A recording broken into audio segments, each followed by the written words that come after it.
Hello, good morning students, standard 10, subject social science, lesson number 13, manufacturing industries. The process in which man can change the natural resources into usable condition according to his intellectual, culture, economics capacity is called the industry. ठीक है, मतलब natural resources से मतलब इंसान अपनी lifestyle change करता है, culture से चेंज करता है, इंटेलेक्चुअल चेंज करता है, इकोनॉमिकल कैपेसिटी चेंज करता है, उसको क्या बोलेंगे? Industry. In India the industrial traditional are found since Indus Valley civilisation. मतलब इंडिया में इंडस्ट्री का जो ट्रेडिशनल है वो कब से मतलब फाउंड हुआ था? इंडो वैली सिविलाइजेशन के टाइम पे. At the time India use to prepare cotton textile. उस टाइम पे इंडिया क्या रेडी करते थे? टेक्सटाइल्स, क्ले यूटेंसिल्स मतलब मिट्टी के बर्तन, bronze items and beads. Up to 18th century तक मतलब वो सब क्या करते थे? वो अपने इसकी मतलब वो इंडस्ट्री में ये सब चीज़ का यूज़ होता था, मतलब ये सब प्रोडक्शन होता था. India was ahead into ship building industry. ठीक है, 18th सेंचुरी तक इंडिया ने मतलब शिप बिल्डिंग इंडस्ट्री में भी मतलब अपना कदम बढ़ा दिया था. India was also ahead to handicraft and the cottage industry. India ने वापस फिर हैंडीक्राफ्ट एंड कॉटेज इंडस्ट्री भी स्टार्ट कर दी. They was a heavy demand of the Indian cotton cloths. और इंडियन कॉटन क्लॉथ्स की क्या कोई बाहर के अदर कंट्री में हैवी उसकी डिमांड बढ़ गई. मुसलिन्स क्लॉथ्स की, मेटल्स, यूटेंसिल्स एंड ऑर्नामेंट की मतलब बाद में धीमे धीमे क्या हो गई? उसकी डिमांड अदर कंट्री में बढ़ती गई. With the beginning of the industry revolution in England, जैसे ही इंग्लैंड में मतलब कि इंडियन इंडस्ट्री के रेवोल्यूशन बिगिनिंग शुरुआत हुई. The Britisher use to take away raw materials especially raw cottons. ठीक है, मतलब ब्रिटिशरों अपने इंडिया से मतलब कि रॉ मटेरियल्स क्या करते थे? वो लोग मंगवाना उन्होंने चालू कर दिया था. They use to follow the policy of the selling the good manufacture in the England at the higher price in India. नहीं, इन्होंने क्या साथ कर दिया कि अपने जो प्रोडक्ट्स थी वो इंडिया में हायर प्राइस से मतलब वो लोग ने क्या कर दिया? सेलिंग करना स्टार्ट कर दिया. So India market would collapse. तो इसकी वजह से मतलब कि इंडिया का मार्केट क्या हो गया? बंद हो गया, क्लैप्स हो गया. This demand the textile industry and the Indian craftsman of the India heavily. और उसके सामने उनकी डिमांड क्या होती गई? बढ़ती गई. Importance of industry. इंडस्ट्री की importance. Today the extensions of the national depends only on the development of industry. अभी अपना मतलब कि डेवलपमेंट किसकी? इंडस्ट्री की ओर ही बढ़ता जा रहा है. Economically development without the industry progress will be impossible. और इकोनॉमिकल जो डेवलपमेंट है वो इंडस्ट्रियल के बिना कैसा है? इम्पॉसिबल है. Those country which have to develop more industry have the strength and economically equally. मतलब जो कंट्री इंडस्ट्री से मतलब क्या डेवलप होती है वो कंट्री इकोनॉमिकली कैसी है? डेवलप्ड है.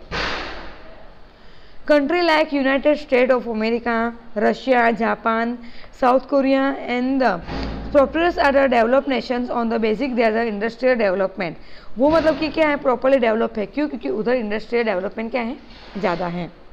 Those countries where industry are either not developed or the less developed are not capable to harness natural resources are industry raw material. और दूसरी तरफ जो कंपनी में इंडस्ट्री मतलब कम है या मतलब कि ना बराबर है वो कंपनी या अंडर डेवलप है या फिर डेवलपिंग है.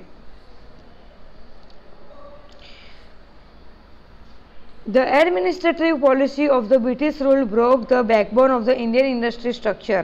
ब्रिटिशरों की पॉलिसी कैसी थी कि इंडिया का जो इंडस्ट्री में जो था मतलब वो कमर तोड़ मेहनत करवाना, बैकबोन तोड़ते हुए इतनी मेहनत करने बराबर था ब्रिटिशरों के टाइम पे.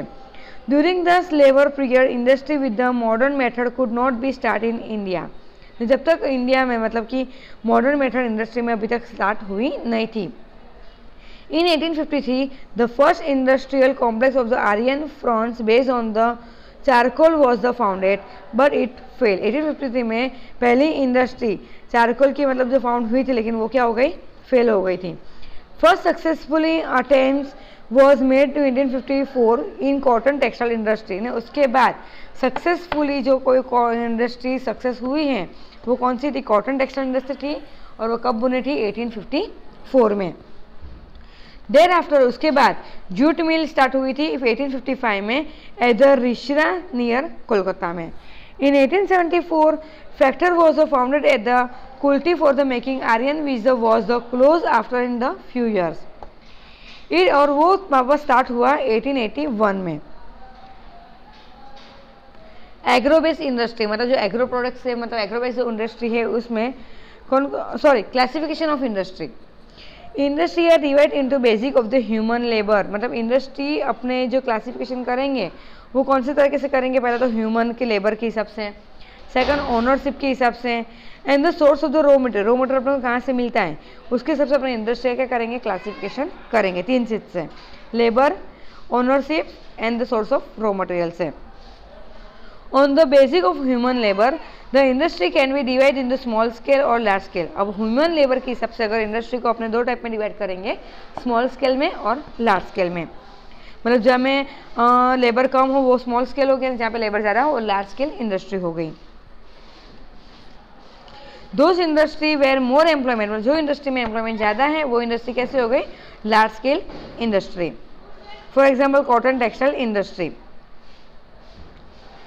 When the industry is under the direction of the individual ownerships and the number of the labor is also less is called the small scale industry, मतलब जो किसी की मालिकी में हो और उसके अंदर लेबर क्या हो, कम हो, उसको बोलेंगे small scale industries. For example sugar industry, ठीक है।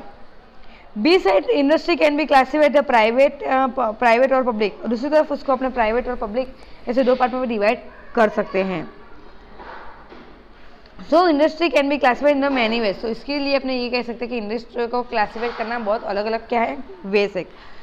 On the basic of the source of the raw material के हिसाब से in industry can be classified into agro based industry and the mineral based industry.